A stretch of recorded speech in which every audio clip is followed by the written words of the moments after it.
wash my soul in the ocean, in the tears of God, I let it go.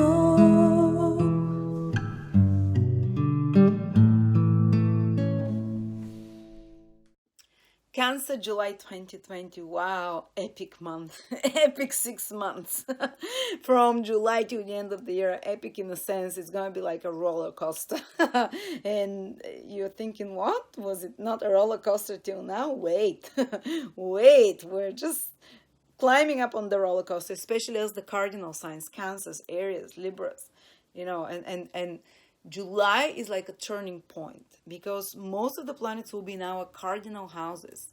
First, which is you, 7, partnerships, 10th, career. So the pivotal areas of our life are most triggered. So Cancer will be one of those signs that starts a lot of new powerful beginnings this month.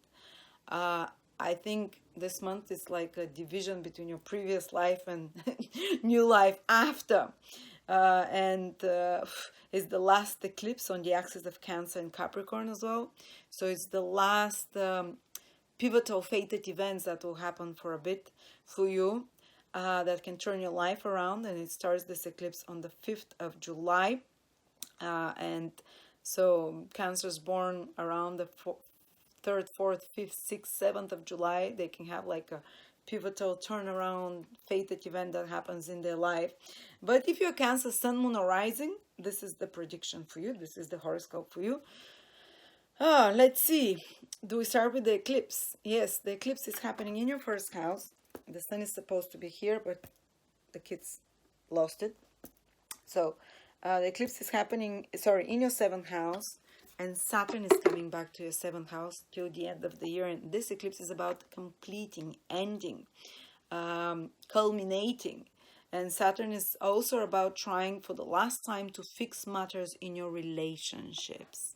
So such a huge focus on relationships this month for you Cancers. And it's basically some old relationship for some of you can come back from the past to be dealt with and resolved, or to be kind of, because Saturn going retrograde in your 7th house, some old problems with the relationship can come to the surface to chew over and to finally release them by the end of the year, so you can move free of relationship issues, honestly, on a new slate, on a new beginning from the end of 2020. But such issues can come back to be reworked. Also, Saturn wants to streamline, to organize, to put more effectiveness in your dealings with others. It might be with business partners, it might be with clients. And usually Saturn tends to favor a lot when it's retrograde in your 7th house. Until the end of the year, it's in your 7th house. It favors business relationships. So it can be time to resume some business relationships, some business contracts and agreements, to work through them, to fix them, to make them more organized and orderly, or more to remove certain partners in your life, personal partners or business partners as well, or clients that you think they're too much of a headache, can't do it anymore. Saturn tells you that's the last chance. I'm not gonna tolerate any more forgiveness there, anymore. You just will become intolerant yourself towards the weaknesses of clients of yours or partners or other close people. The 7th house, business or personal partnerships, marriage partnerships, whatever, and you put like an ultimatum and pressure on them. Either they change or you do complete some important work with them on another level. It can mean that some project is returning to be re-edited, to be improved, to be made better, more professional, that you're working with another, like a collaboration of some sort, or some contract that has to be reworked and completed as well. And the eclipse emphasizes the same things. Relationships that have to end will be released from you. Karmic relationships can end now, to release, to make place for new ones. Or some project that you're working, as I said, it might culminate now with another.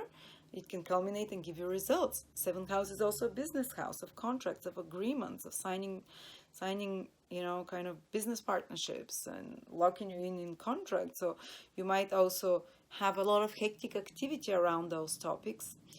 Because Saturn is there, it might be a bit slower than you want it to be. It might require more efforts. It might require you to stick to the rules in some way. But the eclipse definitely will, by the end of the month, I think you'd have untangled yourself from some unhealthy partnerships or collaborations or agreements or contracts or even personal or business relationships of some sort. So this is an interesting theme there. Or as I said, you'll just be required to do a lot of hard extra efforts with someone from with a collaboration of some sort. Or your partner might be very busy with some work, for example, and Saturn is retrograde in the seventh house, so they might be completing some project, or some part of their life might be ending that directly affects you in some way as well. But there is a lot of focus in your first house as well. By the way, it's twice this year there will be new moons in Cancer. So Cancer is very important this year, according to the stars. The first new moon eclipse is on the 21st of June, which already happened, or happening. And the second new moon eclipse is at the end so it's around the 20th of July. So you're given, it's so rare, it's called blue moon, when there is full moon in the same sign twice. And this is so rare, which means that you're given the opportunity to have two new beginnings this year. Twice you're getting inspirations and new impulses from the universe. Obviously, the universe thinks you would need it. So the universe says, Cancers, I need to give them more. The new moons, if new moon is new beginning in your sign, is about powerful new beginnings that you initiate. And it's about empowering you to start new things. So this whole month, starting from the 21st of June till the end of July, those new moons in Cancer twice says that there'll be powerful new beginnings for you. And stay tuned around that time. You'll be given an opportunity to become independent in some way. You'll be given an opportunity to start something. And you see there's a lot of activity in relationships. So collaborating or relationships, but a lot of powerful activity in your first house as well. So I'm thinking that you have to balance this me and others, because you have some great new ideas that are coming to you for new beginnings.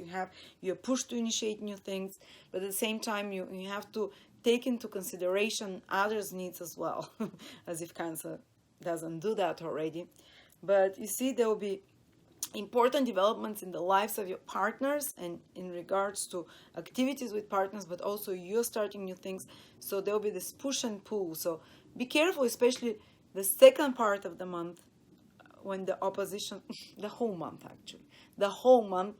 push and pull between you and others. What I want, what others want. You have to find some compromise, guys, and it might be a bit hard this time. A compromise can come from Neptune in your 9th house, maybe go on a nice trip or a journey, or spiritually approach the topic. Or it can come from Taurus in your 11th house by having some social activity. From Uranus in your 11th house, which is making trines to planets in the 7th house in the 1st. So 9th and 11th house activities will help you out of a tough situation in relationships, so push and pull between your needs and another person's need. To do something independently versus to do something with another. So any tensions with others will be released maybe by a trip, faraway country trip, maybe by listening to lectures, 9 houses lectures on spirituality, on astrology, seeing the higher perspective, maybe counseling with a mentor or talking with a friend, the 11th house, who will give you a fresh new perspective, Uranus in the 11th house, or maybe going on some social activity together, concert or rally. This can take off some of the steam from your personal life, you versus others. But when there are eclipses in your 7th house, this is also possible fated relationships to appear or disappear in your life. Relationships that have been for a long time, you can be relieved from them, or a new relationship can appear. So, but usually because it's a full moon eclipse, it can mean you see a culmination of a relationship. Maybe a relationship taking the next step, so getting engaged or whatever, a relationship that is no longer valid, leaving your life, personal or business. Mercury is retrograde in your 1st house in Cancer till the middle of the month, so certain activities of yours might be delayed for a little bit, or you might be required to use 3 times more efforts for them, especially if you have some problems with travel, with communication, with internet, with social media, with business, with meetings of any sorts, with organizing papers and documents, they start getting resolved. Some kind of bureaucratic as well delays, they start getting resolved after the 12th of July, when Mercury starts moving direct.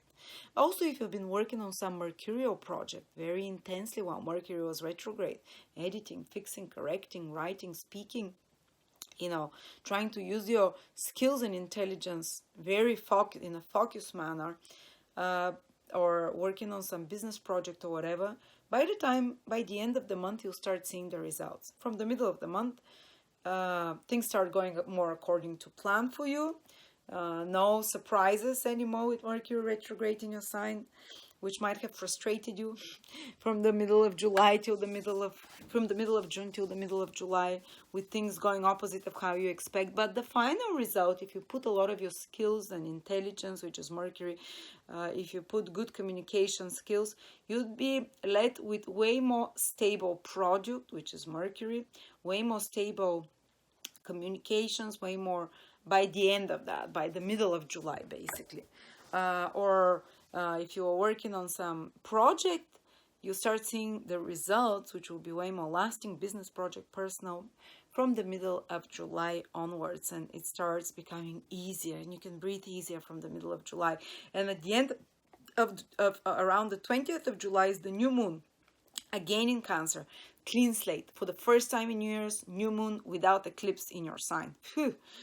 So you're given new life almost from the end of the month, without the bonus of a crisis. The eclipse, what eclipse is like, new opportunities with a crisis. This time it's like new opportunities from the end of the month without the bonus of a crisis. All right, and the very important other thing is Mars is going to be in you. And by the way, I forgot to say that, talking about eclipses and everything in new moons, Victor is doing a 12-month course from July. Sorry, not 12 months, 12 week. You can pay it in twice. It's all about the moon. The moon is the most important planet in the horoscope, the most important planet for you Cancers. Wherever the moon is in the horoscope, its aspects, its house, position, and eclipses. The moon causes eclipses. So how to interpret eclipses, how to predict with eclipses, it's going to be 12 weeks. It's foundational course, so you don't need to know much astrology. You can just start, and after that you can do readings and read people's charts just with the moon. It's so powerful. Sometimes I do predictions just with eclipses and where the moon in a person's horoscope is. So check it out if you're interested to learn. And also I should have started with Mars entering Aries for the next 6 months. Mars is entering Aries. It's going to be there for 6 months. Big changes in your career. It's your 10th house, Cancer. But Mars will give you so much motivation to make huge things with your career. And it's going to be hard. It's going to require meeting deadlines. It's going to require you working overtime. It's going to require you putting a sweat like you are sweating in the gym, but in regards to your career and social status, with a peak in September, October, and November. The final results and you get like the rewards basically by December, by January 2021. But you're starting on that step now, and you're going to be asked to remove a lot of problems from your career. You might have even some confrontations over the next 6 months with father figures, with authority figures, with bosses, with institutions. You might be fighting a war with some authority figure. You might be called to become your own authority as well. You might be called to initiate some big business or career project as well. That again will require a lot of your focus and energy, but Mars will give you the ambition, the drive, the unrelenting follow through like a soldier when it comes to achieving a goal. The 10th house is goals in regards to your career. But be careful, because there will be more bossy people around you. There will be bosses or institutions that are more bullying like, Mars. And, if you try to directly fight with them, it will be you have to be careful. And by the way, I'm making a webinar on the 1st of July, my first solo webinar for 2 years, whether I'm talking exactly how the next 6 months will be for you. It's only $39 and you receive 6 months of all your personal transits, just like in the transit calendar. I would unlock for you 6 months of transit calendar, which normally costs $15. And this webinar is only $39. And it's going to be 5 hours, and I'm going to speak how personally Mars will impact you. You don't need to know any astrology. You would receive the transit calendar. I would explain it then. We'll speak about all the transits through houses, if it's going to affect any planets in your horoscope. Because now in the next 6 months, with Mars in your 10th house, you can achieve, Cancers, the things that you are so afraid or you thought impossible to achieve for years. Mars has not been in Aries for years. I think, not retrograde, I'm talking, for so long. I think, was it 30 years or 40 years? I'm not quite sure. I have to check again. But so it's an opportunity once in a lifetime to really achieve a peak performance. Because you see, if you're Cancer here, Mars is at top of your chart for 6 months. You'll be fighting a battle and you'll be in the public eye and you'll be winning that battle. And you might be fighting also with institutions and people in power, but you'll be given the, and some of you might reconsider their career. Some of you might quit jobs. If you're not in the right job, Mars is like, fuck it, I can't tolerate that. Mars is like, well, I'm not going to be restricted anymore. It's a rebellious, angry energy. It also will help you confront someone who's been suppressing you, like an authority figure or government. Some of you might want to protest against the government. Some of you might want to, to protest against your parents. But others, they'll be taking their life in their hands, especially with those 2 new moons in your sign, Cancers. I mean, it's very rare, 2 new moons. It's important. The next 12 months, you are called to become a leader. Leadership is the 10th house. Mars, the planet of leadership, is in your 10th house. So 6 months till the end of the year. What are you called about to lead? What are you called about to take, first of all, to become independent and to take things in your hands and to start a warrior mission? I would call it like an expedition to rule the world, or expedition to climb to the top, expedition to to explore new heights in your life. So that will be very interesting. So do check my webinar. Join me. There is a link below. You can see which one you want to attend. Even if you don't see it live, you'll see the recording and you own it for life. All right, and last but not least, Venus will be in your 12th house, together with the North Node, the whole of July. Wherever Venus is, we get our pleasure out of. So, you're doing so many things: career, new beginnings, initiate things with partners and personal relationship. My God, where do you get some break? In the 12th house, where Venus is. Pleasures, secret pleasures, whether you're getting yourself drunk. And the North Node will enhance it even more with Venus. Venus is pleasures. 12th house is secret things. Whether you're drinking yourself or using recreational drugs, that's the law of manifestation of Venus in the 12th house. Or you're just indulging in pleasant vices. So you're basically being in nature or meditating. These are the high manifestations of the 12th house, or reading spiritual books, or just escaping reality by reading love novels, or watching 365 days or some kind of erotic telenovelas or soap operas, some kind of hidden pleasures. And it's also 12th houses trips, some sanctuary, a spa, where you feel kind of disconnected from the hustle and bustle of the world. Take a few days trip, or if you can, even longer. Because even if you go on some world trip right now, you might meet someone important. You might instigate new beginnings for your career with Mars Day in the 10th house. But if you can just escape for a couple of days somewhere, retreat, you will be, you get a lot of pleasure out of it. Or some of you might even have some secret affair. It's my husband's sign. He better not. I'll be checking his phone. Secret, a foreign affair or secret, forbidden affair. Venus in the 12th house with the North Node. So that's something that you savor, that is kind of, undeclared. Or maybe get away with your wife or sweetheart in a hidden place. Do something hidden, do something kind of more bed pleasures. 12th house is bed pleasures, so you can get some pleasures out of bed activities as well. So there we go. Lots more I can talk about, but let's not make this video too long. You can check your transits for free every 5-7 days ahead. When you enter, you see every next 5 to 7 days ahead. And you won't even need those weekly horoscope or monthly horoscopes that I make, because the transit calendar gives you your specific transits that no one else in the world has. That you know, this is what a professional astrologer looks at if you go for a personal reading. So it's like having a professional astrologer for free on your phone. Check this app. 40,000 people using it for free. It's awesome. There is a video for you. Enjoy the crazy month.